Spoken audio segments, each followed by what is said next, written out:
बिस्मिल्लाहिर्रहमानिर्रहीम, अस्सलाम वालेकुम। माय नेम इज सफ़र एहसान and this is your channel physics का सफ़र। आज हम शुरू करने वाले हैं फर्स्ट ईयर फिज़िक्स के चैप्टर नंबर 1 के न्यूमेरिकल्स। तो देखते हैं कि हमारा फर्स्ट न्यूमेरिकल हमसे क्या इरशाद फरमाता है। A light year is the distance light travels in 1 year. अब लाइट ईयर क्या होता है? ये वो डिस्टेंस होता है कि जो लाइट एक साल में ट्रेवल करती है। अब लाइट की स्पीड कितनी है? 3 × 10⁸ मीटर पर सेकेंड। तो लाइट अगर एक साल लगातार ट्रैवल करती रहे तो जितना वो डिस्टेंस ट्रैवल करेगी उसको हम कहेंगे 1 लाइट ईयर। अब पूछा हुआ क्या है? How many metres are there in 1 light year. एक लाइट ईयर में कितने मीटर्स होते हैं, यानी कि हमें ये बताना है कि एक साल में लाइट कितने मीटर डिस्टेंस ट्रैवल कर लेती है। ठीक है, तो C हमारे पास क्या है? 3 × 10⁸ मीटर पर सेकेंड स्पीड ऑफ लाइट है और टाइम कितना गिवन है? 1 ईयर। मतलब हमने देखना है कि 1 ईयर में कितना जो लाइट है वो कितने मीटर डिस्टेंस ट्रैवल कर लेती है। ठीक है, तो हमारे पास जो टाइम की यूनिट होती है वो क्या होती है? वो सेकंड होती है। यहाँ पर टाइम किस में दिया हुआ है? ईयर में दिया हुआ है। तो इसको पहले मुझे सेकंड्स में कन्वर्ट करना पड़ेगा। अब कन्वर्ट कैसे करते हैं? आप देखिए एक साल में कितने दिन होते हैं, तो हम कहेंगे 365 डेज। 365 डेज। और हर दिन में कितने घंटे होते हैं? 24 आवर्स होते हैं। और हर घंटे में कितने मिनट्स होते हैं? 60 मिनट्स होते हैं। और हर मिनट में कितने सेकंड होते हैं? 60 सेकंड्स होते हैं। तो इनको जब मल्टीप्लाई करेंगे तो हमारे पास आंसर क्या आएगा? 3153600 सेकंड, यानी कि एक साल में इतने सेकंड्स होते हैं। ओके हो गया। तो अब हम देखते हैं कि एक साल में जो लाइट है वो कितने मीटर डिस्टेंस ट्रैवल करेगी, और वो ही होंगे कि 1 लाइट ईयर में इतने जो हमारे पास मीटर्स होते हैं। ओके हो गया। तो यहां पर हम क्या देते हैं, जो डिस्टेंस का फार्मूला हम यूज करेंगे वो कौन सा होगा? वो होगा S = VT। और यहां पर हम क्या ले रहे हैं? हम स्पीड ऑफ लाइट ले रहे हैं, लिहाजा V की जगह मैं C को लिख दूंगा। ठीक है, इस C को कुछ भी नहीं करना, इसमें वैल्यूज पुट करें और आंसर आ जाएगा। C कितना है? 3 × 10⁸ और T कितना है? 3153600। ओके हो गया। तो जब हम इसको सॉल्व करेंगे तो जो हमारे पास आंसर आएगा वो कितना आएगा? वो आएगा 9.5 × 10⁻15 मीटर। ठीक है, आप ना इसको इस तरह से भी लिख सकते हैं कि S = 3 × 10⁸ और यहां पर क्या आएगा? 3.15 × 10⁻7। ठीक है, क्यों? क्योंकि मैं इसको इस तरह से लिख दिया, डेसिमल को अगर इधर मूव कराएं 1 2 3 4 5 6 7, तो 3.15 × 10⁻7 सेकेंड्स। मैं इसको ऐसे भी लिख सकता हूं। ठीक है, तो इस तरह से भी हम इसको सॉल्व कर सकते हैं कि 10⁸ है, ये 7 है, 8 + 7 कितना हो गया? 15 हो गया। 3 को 3.15 से मल्टीप्लाई कर ले तो 9.5 आ गया। तो 9.5 × 10⁻15 मीटर्स होते हैं। ओके हो गया, यानी 1 लाइट ईयर में 9.5 × 10⁻15 मीटर्स होते हैं। ठीक है, और उसने यही पूछा था how many metres are there in 1 light year. Next numerical है how many seconds are there in 1 year. एक साल में कितने सेकंड्स होते हैं हमने ये पता चलाना है। How many nano second in 1 year.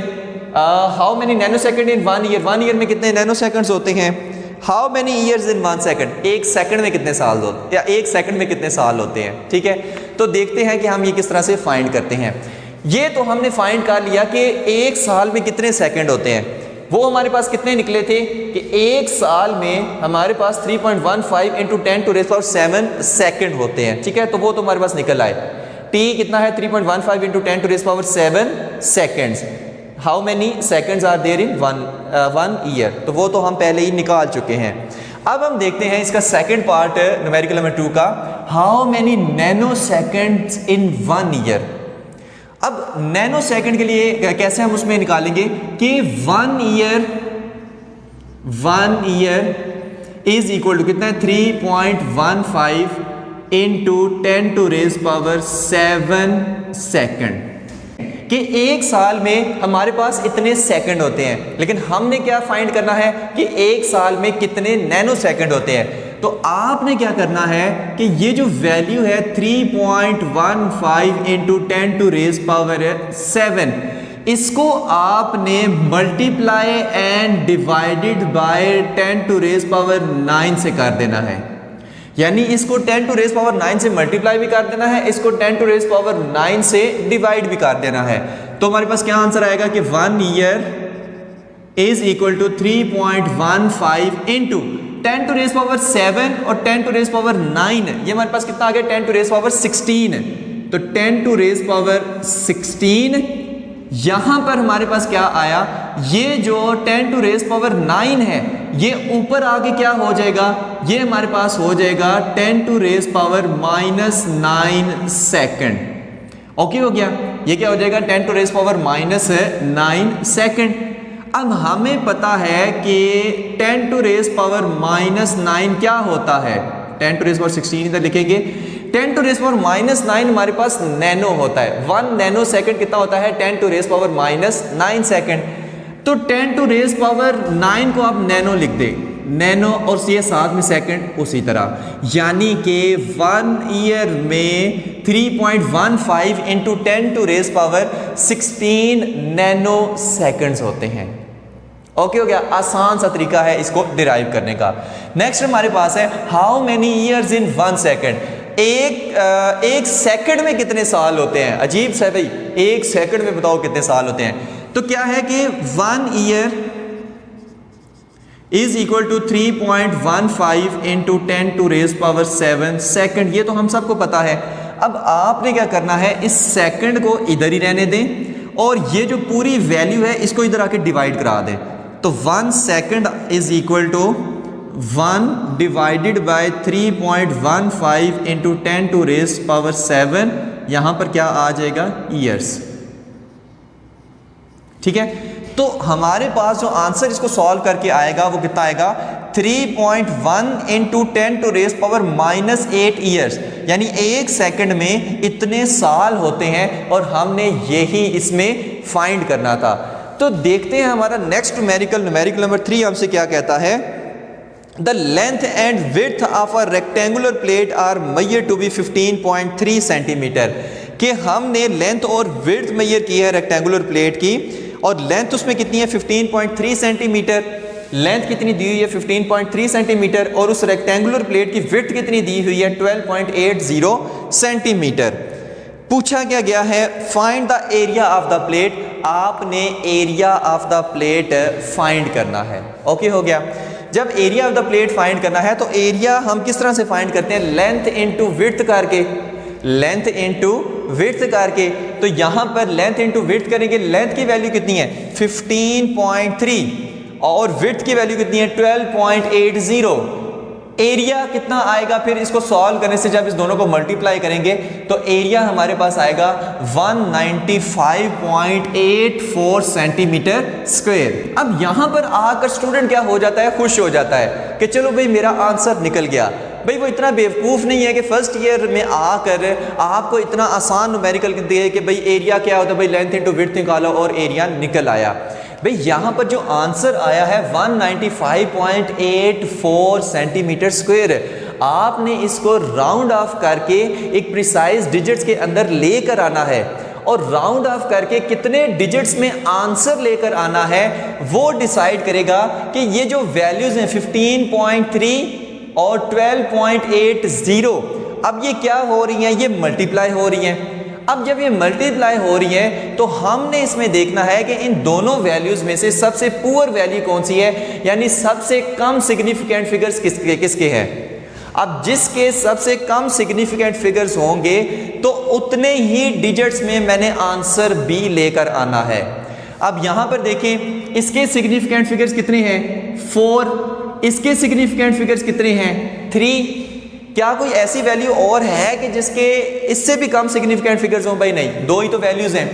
तो इसमें जो है सिग्निफिकेंट फिगर्स कितने हैं 3 हैं। तो हमें इसको राउंड ऑफ करके, इस आंसर को राउंड ऑफ करके हमें इसको 3 डिजिट्स तक लेकर आना है, तब आपका आंसर करेक्ट होगा, अदरवाइज करेक्ट नहीं होगा। तो जब हम इसको 3 डिजिट तक लेके आए तो यहां पर 1 2 3 जस्ट यहां तक हमें आंसर इसमें लेकर आना है।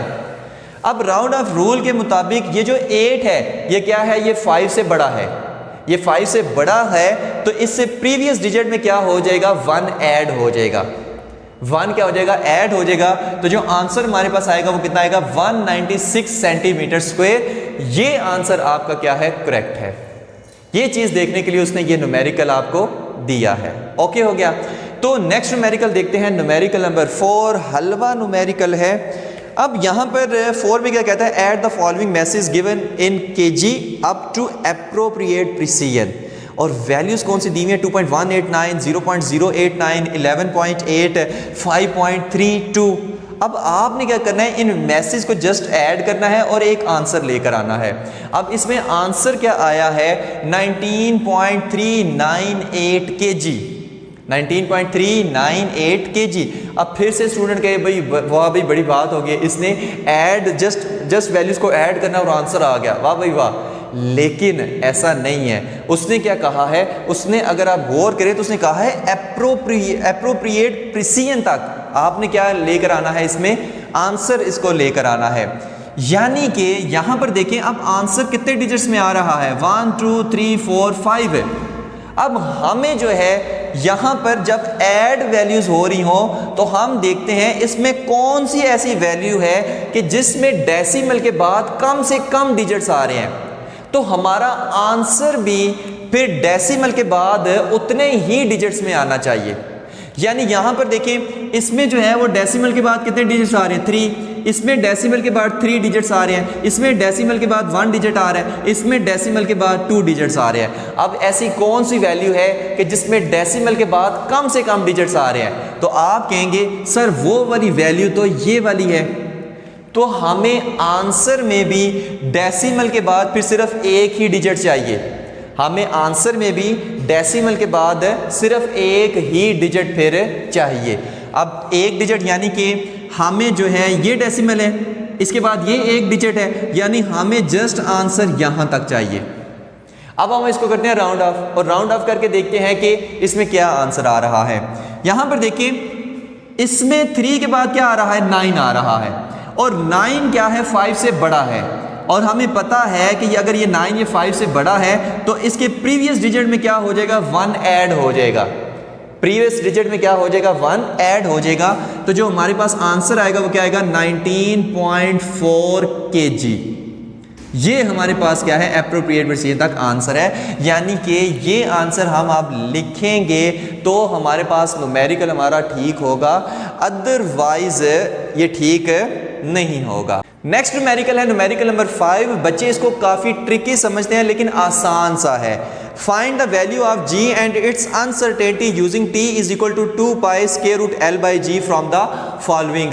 कहता है कि आपने वैल्यू ऑफ g को फाइंड करना है और उसमें कितनी अनसर्टेनिटी है ये आपने फाइंड करना है। यानी ये दो चीज़ों को फाइंड करना है using time period of simple pendulum t is equal to 2 pi square root l by g. ठीक है, इसको यूज करके आपने जी की वैल्यू को क्या करना है, फाइंड करना है। अच्छा, डाटा इसमें क्या क्या दिया हुआ है, लेंथ ऑफ सिंपल पेंडुलम दी हुई है, कितनी है 100 सेंटीमीटर, मीटर में करेंगे तो 1 मीटर आ जाएगी। ठीक है, 100 सेंटीमीटर है ना, डिवाइडेड बाय 100 करेंगे मीटर में करने के लिए तो 1 मीटर आ जाएगा। टाइम फॉर 20 वाइब्रेशंस दिया हुआ है, कितना है 40.2 सेकेंड, और टाइम पीरियड इसका कितना आएगा, 40.2 को डिवाइड कर दे नंबर ऑफ वाइब्रेशन से तो हमारे पास आएगा 2.01 सेकेंड। अब 2.01 सेकेंड क्या है, ये एक वाइब्रेशन का टाइम है। ये क्या है, एक वाइब्रेशन का टाइम है। ये तो 20 वाइब्रेशंस का है ना, ये जो हमारे पास है ना ये एक वाइब्रेशन का टाइम है। तो ये हमारे पास क्या है, टाइम पीरियड जो कि कितना आया है 2.01 सेकेंड आया है। नेक्स्ट उसने क्या दिया हुआ है, least count of metre scale उसने गिवन दिया हुआ है। ठीक है, गिवन है उसमें एक क्वेश्चन में, वो कितना है 1 मिलीमीटर, और 1 मिलीमीटर है यानी 1 × 10⁻³ इसको मैं लिख सकता हूं 0.001 मीटर। ठीक है, 1 मिलीमीटर है तो मीटर में क्या आएगा 0.001 मीटर इसमें आएगा। ओके हो गया। तो least count of stop watch भी गिवन है और वो कितना है 0.1 सेकेंड। तो इन वैल्यूज को यूज करके हमने क्या करनी है, इन दो का आंसर हमने लाना है। तो सबसे पहले फाइंड करते हैं वैल्यू ऑफ जी, जो कि बहुत ही आसान है फाइंड करना। फार्मूला हमारे पास कौन सा गिवन है, t is equal to 2 pi square root l by जी।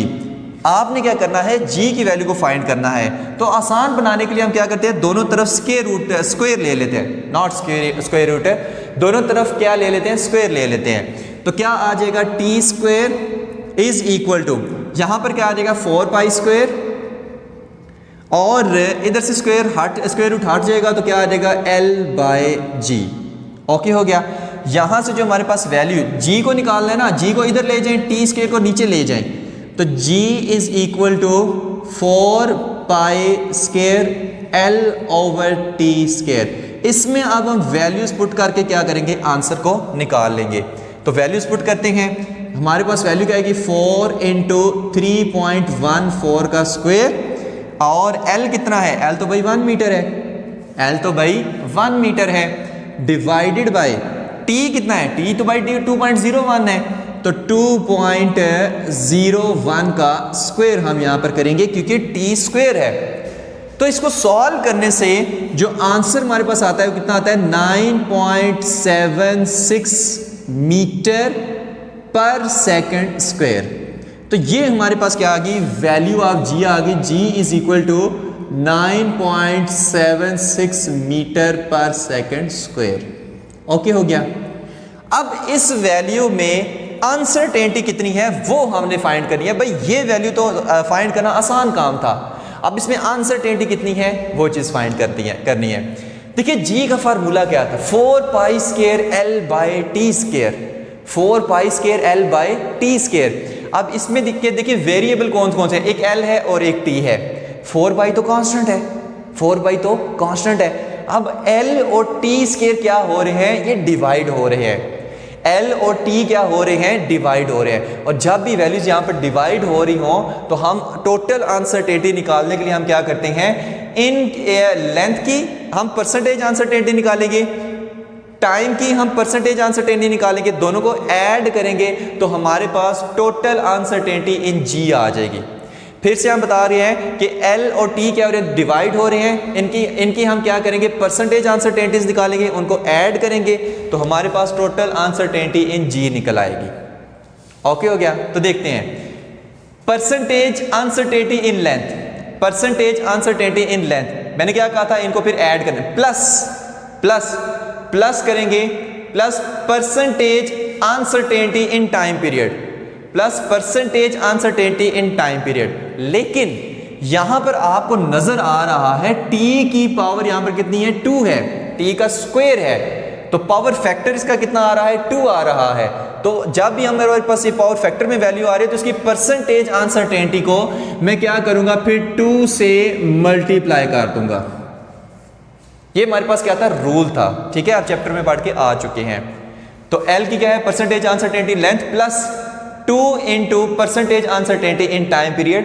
ये पहले वैल्यू फाइंड करूंगा, फिर ये वैल्यू फाइंड करूंगा, फिर इसमें पुट करूंगा तो हमारे पास आंसर आ जाएगा। ठीक है, तो सबसे पहले फाइंड करते हैं परसेंटेज इन लेंथ। तो परसेंटेज इन लेंथ नहीं, परसेंटेज अनसर्टेनिटी इन लेंथ है। अब उसका फार्मूला क्या होता है परसेंटेज अनसर्टेनिटी निकालने का, वो यहां पर हम यूज करेंगे least count divided by measured value multiply by 100 करेंगे। ठीक है, परसेंटेज में करने के लिए मल्टीप्लाई बाय 100 करेंगे। तो इस फार्मूले के जरिए से लीस्ट काउंट कितना है, लेंथ को हमने जिस मीटर स्केल से मेजर किया उसका लीस्ट काउंट कितना है, 0.001 मीटर। तो 0.001 मीटर आ जाएगा, डिवाइडेड बाय मेजर्ड वैल्यू कितनी है, वो तो लेंथ की हमने 1 मीटर मेजर की है, तो divided by 1 is equal into 100। अब इनटू 100 करेंगे तो इसका आंसर कितना आएगा, इसका आंसर आएगा 0, यहाँ पर कितना आएगा 0.1% आ जाएगा। ओके हो गया। तो हमारे पास परसेंटेज अनसर्टेनिटी इन लेंथ कितनी आ रही है, वो हमारे पास आ रही है 0.1%। एक वैल्यू फाइंड हो गई, अब दूसरी वैल्यू फाइंड करनी है, इसमें पुट करनी है और काम खत्म हो जाएगा। Uncertainty in time period, uncertainty in time period निकालने का तरीका होता है कि least count of stop watch लें divided by number of vibrations, number of vibrations. तो लीस्ट काउंट स्टॉप वॉच का कितना है, वो तो भाई 0.1 सेकंड है, तो ये हमारे पास कितना आएगा 0.1 second divided by number of vibration कितनी है 20। तो इससे जो हमारे पास आंसर आया वो कितना आ रहा है 0.005। इस पे कितना आंसर आ रहा है 0.005, इसमें आंसर हमारे पास आ रहा है 0.005 सेकंड आंसर आ रहा है। अब percentage uncertainty in time period हम कैसे निकालेंगे भाई, सिंपल काम ये करना है कि आपने इस 0.005 सेकंड को आपने डिवाइड कर देना है। ये जो हमारे पास टाइम पीरियड आया था वो कितना था 2.01 सेकंड से 2.01, तो हमारे पास क्या निकल आएगी percentage uncertainty in time period निकल आएगी, percentage uncertainty in time period निकल आएगी। और इसको क्या कर देना है मल्टीप्लाई बाय 100 कर देना है। तो ये हमारे पास कितनी आएगी, ये हमारे पास आएगी 0.25%। ये कितनी आएगी 0.25%। तो ये हमारे पास क्या है, ये हमारे पास है percentage uncertainty in time period, हमारे पास ये निकल आई। ओके हो गया। तो हमारे पास ये भी वैल्यू निकल आई, हमारे पास ये भी वैल्यू निकल आई। अब जस्ट इसमें पुट करना है इस फार्मूले में, तो हमारे पास आंसर आ जाएगा। ठीक है, मैं इसको ऊपर से रेज कर रहा हूं, ये पूरा ये जो डाटा था हमारा, यहां पर हम इसको ना पुट करते हैं। तो total uncertainty in g, total uncertainty in g कितनी आएगी, वो हमारे पास आएगी परसेंटेज अनसर्टेनिटी इन लेंथ कितनी आई है 0.1%। तो यहां पर आप लिखेंगे 0.1% प्लस 2 इंटू यहां पर अनसर्टेनिटी इन टाइम पीरियड कितनी आई है 0.25%, 0.25%। ओके हो गया। तो जब हम इसको सॉल्व करेंगे तो हमारे पास आंसर कितना आएगा, हमारे पास इसका आंसर आता है 0.6% है। अब ये हमारे पास क्या आ गया है, ये हमारे पास आ गया है परसेंटेज अनसर्टेनिटी इन जी, हमारे पास आ गया। अब यहां पर आपको वर्ड नजर आ रहा है परसेंटेज, सॉरी वर्ड नहीं, यहां पर आपको क्या सिंबल नजर आ रहा है परसेंटेज। अब परसेंटेज इसका क्या मतलब है कि 100 में इतना एरर है 0.6%। ठीक है, मीटर पर सेकंड स्क्वायर है, यानी कि अनसर्टेनिटी इन 100 मीटर पर सेकंड स्क्वायर कितनी होगी 0.6 आ जाएगी। ओके हो गया। और 1 मीटर पर सेकंड स्क्वायर में, 1 मीटर पर सेकंड स्क्वायर में कितनी होगी 0.6 डिवाइडेड बाय 100 आ जाएगा। ओके हो गया। लेकिन यहां पर देखिए जो हमारा फाइनल आंसर था जी का वो कितना था, वो तो था 9.76 मीटर पर सेकंड स्क्वायर। हमें तो इसमें हमें देखना है कि अनसर्टेनिटी कितनी आ रही है, तो इसमें इसकी जगह मीटर पर सेकंड स्क्वायर की जगह आप क्या पुट कर दें, ये चीज पुट कर दें, तो हमारे पास आंसर इसका कितना आ जाएगा 9.76 into metre per second square की जगह ये वैल्यू पुट करेंगे तो 0.6 डिवाइडेड बाय 100, तो ये हमारे पास इज इक्वल टू कितना आ जाएगा, ये तकरीबन आता है 0.06 आ जाता है। ओके हो गया। तो हमारे पास जो जी की वैल्यू आई है वो 9.76 है। इसको हमें हमारे पास लिखने का तरीका होता है प्लस माइनस, इसमें एब्सोल्यूट अनसर्टेनिटी कितनी 0.06 है मीटर पर सेकंड स्क्वायर है, यानी कि जो हमारे पास वैल्यू आई थी जी की वो 9.76 में जो हमारे पास एब्सोल्यूट अनसर्टेनिटी है वो कितनी है 0.06 मीटर पर सेकंड स्क्वायर है। तो ये था हमारा न्यूमेरिकल नंबर 5। नेक्स्ट न्यूमेरिकल है numerical number 6। What are the dimensions and units of gravitational constant G in the formula F is equal to G m1 m2 by r square. अब इस formula में जो ग्रेविटेशनल कांस्टेंट g है, आपने उसकी dimension को बताना है और आपने उसकी यूनिट्स को बताना है। तो देखते हैं कि हम ये किस तरह से सॉल्व करेंगे। पहले हम इसकी डायमेंशन को देखते हैं। तो g is equal to, solution में हम इसकी क्या लिखते हैं कि g इज इक्वल टू, यहाँ पर f की डायमेंशन क्या होती है, फोर्स की डायमेंशन mlt-2, ठीक है, ma होता है ना, तो मास की डायमेंशन कैपिटल M और एक्सेलरेशन की lt-2 डायमेंशन होती है। तो हमारे पास r, जाहिर है जो हमारे पास r की डायमेंशन वो क्या है, l है, तो यहाँ पर क्या हो जाएगा, l स्क्वायर हो जाएगा। ओके हो गया। डिवाइडेड बाय हमारे पास आएगा मास, m की डायमेंशन क्या है, कैपिटल M, तो यहाँ पर आएगा कैपिटल M और इधर भी आएगा कैपिटल M। ओके हो गया। तो इसको जब हम रीअरेंज करेंगे तो क्या आएगा, ये m ऊपर m स्क्वायर बन जाएगा, m स्क्वायर ऊपर जाके m-2 हो जाएगा, m-2 और m+1 क्या आएगा, m-1, तो कैपिटल M-1 और l है यहाँ पर, तो l इंटू एल स्क्वायर, ये क्या बन जाएगा, l3, और यहाँ पर क्या बन जाएगा, t-2। तो ये हमारे पास क्या है, ग्रेविटेशनल कांस्टेंट g की हमारे पास डायमेंशन है जो कितनी आई है, m-1, l3 और t-2 हमारे पास आई है। नेक्स्ट उससे पूछा है कि इसके यूनिट्स के बारे में बताएं। तो फिर से फार्मूला क्या था, g is equal to f r square over m1 m2। तो यहाँ पर मुझे बताएं f की यूनिट हमारे पास क्या है, न्यूटन, और r की यूनिट क्या है, मीटर स्क्वायर, और मैस, और यहाँ पर क्या है, केजी स्क्वायर, ठीक है, मैस की यूनिट केजी होती है। तो ये हमारे पास क्या बन जाएगी इसकी जिसकी जो हमारे पास यूनिट्स हैं, न्यूटन मीटर स्क्वायर पर केजी स्क्वायर। ओके हो गया। तो ये हमारे पास क्या आ गई, इसकी यूनिट्स भी आ गई, ठीक है। नेक्स्ट न्यूमेरिकल है, न्यूमेरिकल नंबर 7, कहता है कि show that the expression VF is equal to VI is dimensionally correct where Vi is the velocity at t is equal to 0, A is acceleration and Vf is the velocity at time t। कहता है कि prove करें कि ये जो formula है Vf is equal to Vi plus At, ये dimensionally correct है।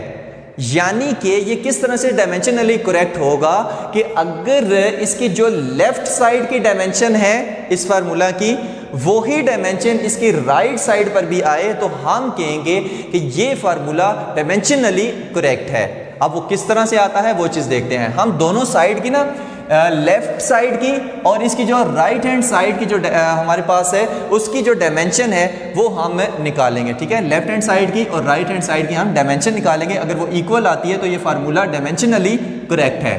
तो VF की डायमेंशन LT-1, आपको पता है कि वेलोसिटी की डायमेंशन क्या होती है, LT-1, और यहाँ भी क्या है, वेलोसिटी है, तो LT-1 प्लस एक्सेलरेशन की डायमेंशन क्या होती है, LT-2, और जो हमारे पास है टाइम है इसकी डायमेंशन क्या है, कैपिटल T। ओके हो गया।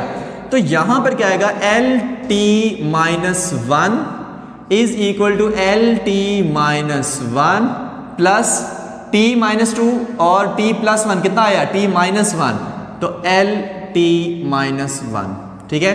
तो LT-1 is equal to LT, यहां पर देखिए क्या है, LT-1 प्लस LT-1, तो आ जाएगा 2LT-1। अब जो डायमेंशन एनालिसिस है ना, वो इसके इस 2 के बारे में कोई इंफॉर्मेशन नहीं देता, ठीक है। यानी कि जो लेफ्ट हैंड साइड पे जो हमारे पास डायमेंशन आई है वही हमारे पास राइट हैंड साइड पर भी आई है। इसका मतलब है कि ये फार्मूला डायमेंशनली करेक्ट है। ओके हो गया। तो left hand side is equal to right hand side, में हैश का निशान बीच में किधर डाल रहा हूं, तो left hand side is equal to right hand side. Next हम न्यूमेरिकल नंबर 9 देखते हैं, उसके बाद हम 8 और 10 करेंगे। तो न्यूमेरिकल नंबर 9 है, show that the famous Einstein equation is equal to mc² is dimensionally consistent. कि ये आपने इसमें प्रूव करना है कि ये जो हमारे पास E is equal to mc² है ये भी डायमेंशनली करेक्ट है। तो E is equal to mc²। ठीक है, हम न्यूमेरिकल नंबर 9 पहले करेंगे, उसके बाद 8 और 10 को देखते हैं। तो एनर्जी की यूनिट क्या होती है? जूल।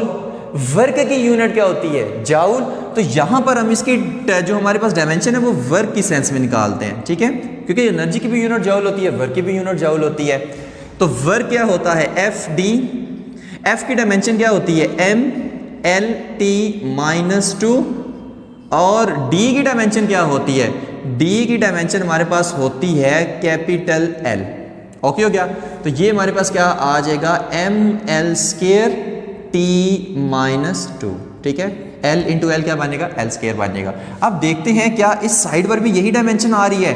तो M यहां पर कैपिटल M और c² है, यानी कि जो वेलोसिटी है उसकी डायमेंशन क्या होती है? वो LT-1 और इसका आपने स्क्वायर करना है। इसका क्या करना है? स्क्वायर करना है, क्योंकि ऊपर स्क्वायर है। तो M और L²T-2 आ जाएगा। तो ये हमारे पास क्या आएगी? mL²T-2। ओके हो गया? तो मुझे बताएं क्या ये दोनों साइड की जो डायमेंशन है वो एक जैसी नहीं आई? यानी कि left hand side is equal to right hand side dimensionally. तो ये हमारे पास जो फार्मूला है ये डायमेंशनली करेक्ट है। ओके हो गया? और यही उसने हमें प्रूव करने को कहा हुआ था। नेक्स्ट न्यूमेरिकल है numerical number 8। The speed v of sound waves through a medium. The speed v of sound waves through a medium may be assumed to depend on the density, जिसको हमने rho से show किया हुआ है, density of the medium, and the modulus of elasticity, जिसको हमने E से show किया हुआ है। और ये मॉडुलस ऑफ इलास्टिसिटी क्या होता है? ये रेशियो होती है स्ट्रेस ओवर स्ट्रेन। ओके हो गया? Deduce by the method of dimension the formula for the speed of sound, कि मेथड ऑफ डायमेंशन से आप फाइंड करें स्पीड ऑफ साउंड का फार्मूला। तो देखते हैं कि हम किस तरह से इसको फाइंड करते हैं। यहां पर आपको नजर आ रहा है कि v डायरेक्टली प्रोपोर्शन है रो और E के। अब हम क्या करते हैं? इनकी रो की पावर क्या है? 1, E की पावर क्या है? 1। मैं ना इसको कुछ ना कुछ नाम दे देता हूं। मैं कहता हूं रो की पावर है A, E की पावर है स्मॉल b। ओके हो गया? और किसी तरीके से मैंने इस A और B की वैल्यू को फाइंड करना है। ठीक है, ये ऐसे सोचने का इसका ना जहन बनाना है। अब डायरेक्टली प्रोपोर्शन का साइन है, तो क्या मैं इसको लिख सकता हूं कि v is equal to constant और रो A, और यहां पर E की पावर, यहां पर मैंने क्या ली हुई थी? B ली हुई थी, E की पावर B ली हुई थी। ओके हो गया? अब मैं क्या करूं? उसने कहा है कि डायमेंशन एनालिसिस के जरिए से, डायमेंशंस को यूज करके आपने स्पीड ऑफ साउंड का फार्मूला बनाना है, फार्मूला कैलकुलेट करना है। ठीक है, कि फार्मूला वो किस तरह से आएगा। तो हम ना दोनों तरफ की ना डायमेंशंस को पहले लिखते हैं। यहां की डायमेंशन क्या है? LT-1 इज इक्वल टू, यहां की डायमेंशन क्या है? बीच में क्या है? ये कांस्टेंट है। और इसकी डायमेंशन क्या है? जो हमारे पास डेंसिटी की डायमेंशन क्या होती है? Rho is equal to m/v। m की डायमेंशन जो है वो कैपिटल M, ठीक है, यहाँ पर स्मॉल m डालें, मैस पर यूनिट वॉल्यूम होता है, और डिवाइडेड बाय LT, सॉरी यहाँ पर वॉल्यूम है तो L³ आ जाएगा। ठीक है, तो ये हमारे पास क्या आ जाएगी? mL-3। तो ये डायमेंशन है हमारे पास डेंसिटी की। तो यहाँ पर हम पुट करेंगे mL-3 और इसकी पावर हम क्या लेंगे? A लेंगे। ओके हो गया? E मॉडुलस ऑफ इलास्टिसिटी की डायमेंशन क्या है? देखिए यहाँ पर स्ट्रेन की कोई यूनिट नहीं होती, लिहाजा स्ट्रेन की कोई डायमेंशन नहीं है। तो जो हमारे पास स्ट्रेस की डायमेंशन होगी वही हमारे पास मॉडुलस ऑफ इलास्टिसिटी की डायमेंशन होगी। तो जो स्ट्रेस का फार्मूला क्या होता है? वो क्या होता है? Force per unit area. और फोर्स की डायमेंशन क्या है? mL-T-2। और एरिया की डायमेंशन क्या है? L²। तो ये हमारे पास क्या बन जाएगा? L की पावर 2 है, ऊपर जाके -2 हो जाएगी, -2 + 1 कितना हो जाएगा? L-1। ठीक है, तो T-2। तो ये हमारे पास डायमेंशन है मॉडुलस ऑफ इलास्टिसिटी की। ठीक है, mL-1 T-2। तो वो हम यहां पर पुट कर देते हैं, mL-1 T-2 हम पुट कर देते हैं। ओके हो गया? और इसकी पावर क्या है, इसकी पावर है b। ठीक हो गया। तो अब ना हम इसमें ना थोड़ी सी इसकी पावर को अप्लाई भी कर देते हैं कि LT-1 इज इक्वल टू, यहां पर क्या आएगा कांस्टेंट, और यहां पर क्या आएगा m की पावर a और l की पावर -3a। ओके हो गया। यहां पर m की पावर क्या है b, तो लगा दो। l की पावर -1 है, -1, और यहां पर ऊपर क्या है b, तो l की पावर -b आ जाएगी।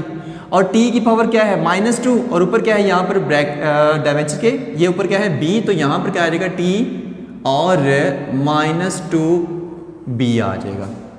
ओके, इसको मैं रेज ही कर दूं भाई, ये क्यों मुझे तंग कर रहा है, -2b, ये चीज़। ओके हो गया। अब आपने क्या करना है, आपको पता है कि जब बेसिस सेम हो तो पावर्स क्या होती हैं, ऐड हो जाती हैं। जब बेसिस सेम हो तो पावर्स ऐड हो जाती हैं। तो यहां पर हम लिखेंगे LT-1 is equal to constant, और यहां पर क्या आएगा, m की पावर यहां पर क्या है a है, यहां पर m की पावर क्या है b है, दोनों बेसिस सेम है, पावर्स ऐड हो जाएंगी। तो m a प्लस b। यहां पर l की पावर क्या है -3a है, यहां पर l की पावर क्या है -b है, तो ये आ जाएगा -3a -b। यहां पर t है ही कोई नहीं है, यहां पर तो t है, तो t की पावर -2b आ जाएगा। ओके हो गया, यहां तक डन है। तो अब आपने क्या करना है कि जो हमारे पास लेफ्ट हैंड साइड पे जो हमारे पास डायमेंशंस आई हैं और जो राइट हैंड साइड पर जो डायमेंशंस आई हैं, इनकी पावर्स को क्या कर लेना है, कंपेयर कर लेना है। ठीक है, तो by comparing powers on both side, ठीक है, बोथ साइड जब पावर कंपेयर करेंगे वो किस तरह से करेंगे, यहां पर पहले L की कर लेते हैं। यहां पर L की पावर क्या है 1 इज इक्वल टू, यहां पर L की पावर क्या है -3a -b, तो आप लिख ले -3a -b। ओके हो गया। अच्छा, नेक्स्ट यहां पर t की पावर क्या है, अब हमने t की पावर्स को कंपेयर कर लेते हैं। यहां पर t की पावर है -1, तो यहां पर आप लिख ले -1, ठीक है, और यहां पर t की पावर कितनी है -2b, तो आप यहां पर लिख लें is equal to -2b। Okay हो गया। ये किसकी हमने की है, L की, ये किसने हमने की है, T की। अब M की बारी आई है। क्या यहां पर लेफ्ट साइड पर कोई आपको M नजर आ रहा है, नहीं नजर आ रहा, तो यहां पर आप पुट कर ले 0 इज इक्वल टू, क्या राइट साइड पर आपको M नजर आ रहा है, बिल्कुल नजर आ रहा है। कौन सा, ये, इसकी पावर क्या है a प्लस बी, तो यहां पर लिख लें a प्लस बी। ओके हो गया। अब यहां से हम a और b की वैल्यू को निकाल सकते हैं। कैसे निकाल सकते हैं वो चीज देखते हैं। ठीक है, यहां पर ये हमारे पास क्या है, b है, तो यहां पर क्या है नेगेटिव माइनस से काट जाएगा, तो b इज इक्वल टू 1/2 आ जाएगा। b इज इक्वल टू 1/2, तो एक b की वैल्यू आ गई। अब किसकी निकालनी है, a की वैल्यू निकालनी है। तो यहां पर ये b 1/2 आप इधर जब पुट करेंगे तो 1/2 इधर जाके -1/2 हो जाएगा, तो आ जाएगा 0 is equal to a plus 1/2, और a इज इक्वल टू, ये जब इधर आएगा तो -1/2, तो इसकी भी वैल्यू आ गई। ओके हो गया। अब हमने क्या करना है, a की भी वैल्यू है, b की भी वैल्यू है, तो हमने इस a और b की वैल्यू को यहां पर पुट कर देना है, इसमें और इसमें। a की जगह आप पुट कर दे -1/2, b की जगह आप पुट कर दे 1/2। ओके हो गया। तो पुट करके देखते हैं, तो v is equal to constant is equal to, rho के ऊपर क्या हम पावर लगाएंगे ना, यहां पर इक्वल टू नहीं है, रो के ऊपर हम पावर क्या लगाएंगे, a की पावर कितनी है -1/2, क्योंकि इसकी पावर a थी, तो इसके ऊपर हम लगाएंगे -1/2, और e क्या है, e के ऊपर पावर क्या है b, तो यहां पर b कितना है 1/2, तो इसके ऊपर लगा देंगे 1/2। क्या मैं इसको इस तरह से लिख सकता हूं, v is equal to constant e की पावर 1/2 डिवाइडेड बाय रो की पावर 1/2, ये -1/2 है ना, डिवाइड जब होगा तो +1/2 हो जाएगा। ओके, यहां मैं इसको इस तरह से भी लिख सकता हूं कि v is equal to constant और e बाय रो और ऊपर स्क्वायर रूट। यही तो हमारे पास फार्मूला है स्पीड ऑफ साउंड का, यही तो हमारे पास फार्मूला स्पीड ऑफ साउंड का, जो हमने डायमेंशन एनालिसिस को यूज करके ये वाला फार्मूला हमने फाइंड किया है। तो ये था हमारा न्यूमेरिकल नंबर 8। नेक्स्ट न्यूमेरिकल है numerical number 10। Suppose we are told that the acceleration of a particle, क्या भाई, एक्सेलरेशन ऑफ अ पार्टिकल, क्या उसमें कह रहा है, moving in a circle of radius r with uniform speed v is proportional to some power of r, से rn, ये किसके प्रोपोर्शन है, rn के, और and some power of v से vm, और किसके प्रोपोर्शन है, सम पावर ऑफ v, हम कह सकते हैं v की पावर m के। Determines the power of r and v, आपने इस m और n की वैल्यू को फाइंड करना है। ये जो r और v की पावर्स हैं, इसकी वैल्यूज को आपने क्या करना है, फाइंड करना है यूजिंग डायमेंशन एनालिसिस है। तो फिर से a इज इक्वल टू क्या है, ये सबसे मोस्ट इंपॉर्टेंट न्यूमेरिकल है इन सारे न्यूमेरिकल्स में, बहुत दफ़ा फाइनल एग्जाम्स में आ चुका है। a is equal to constant, directly proportional का साइन खत्म होता है तो कॉन्स्टेंट r की पावर n, v की पावर m। ओके हो गया। दोनों साइड्स पर डायमेंशन लिख लेते हैं। एक्सेलरेशन की डायमेंशन क्या है, lt-2 is equal to constant, और r की डायमेंशन क्या है, l, और उसकी पावर n हम लिख लेते हैं, ठीक हो गया। और v की हमारी क्या है, lt-1, और इसकी पावर क्या आ जाएगी, m आ जाएगी। ओके हो गया। वेलोसिटी की डायमेंशन लिखी है, r की डायमेंशन लिखी है, बस और कुछ भी नहीं किया। lt-2 is equal to constant, ठीक है, कांस्टेंट, तो l की पावर क्या आ जाएगी यहाँ पर, n, ठीक है, और यहाँ पर क्या आ जाएगी, l की पावर m, और t की पावर -m आ जाएगी। ओके हो गया। अब आपने क्या करना है, जाहिर है जिनकी बेसिस सेम है उसमें आपने क्या करना है, उसमें पावर्स ऐड हो जाती है। तो जब पावर्स ऐड हो जाती हैं तो l की पावर क्या है, n, यहाँ पर l की पावर क्या है, m, तो दोनों बेसिस सेम है, पावर्स ऐड हो जाएंगी, तो l क्या आ जाएगा, n प्लस m, और यहाँ पर t की पावर क्या आ जाएगी, -m। ओके हो गया। अब आपने क्या करने हैं कि comparing powers of l and t on both sides पे क्या करना है, l और t की आपने पावर्स को आपने क्या करना है, कंपेयर कर लेना है, ठीक है। तो पहले l की पावर को कंपेयर करते हैं। ये आपको l नजर आ रहा है, ये आपको l नजर आ रहा है। यहां पर l की पावर क्या है, 1 इज इक्वल टू, यहां पर l की पावर क्या है, n प्लस m, तो n प्लस m। ओके हो गया। अच्छा, अब कंपेयर करते हैं t की पावर्स को। यहां पर t की पावर कितनी है, -2, यहां पर t की पावर कितनी है, -m, तो इज इक्वल टू -m, तो माइनस गया तो m इज इक्वल टू 2 आ गई वैल्यू।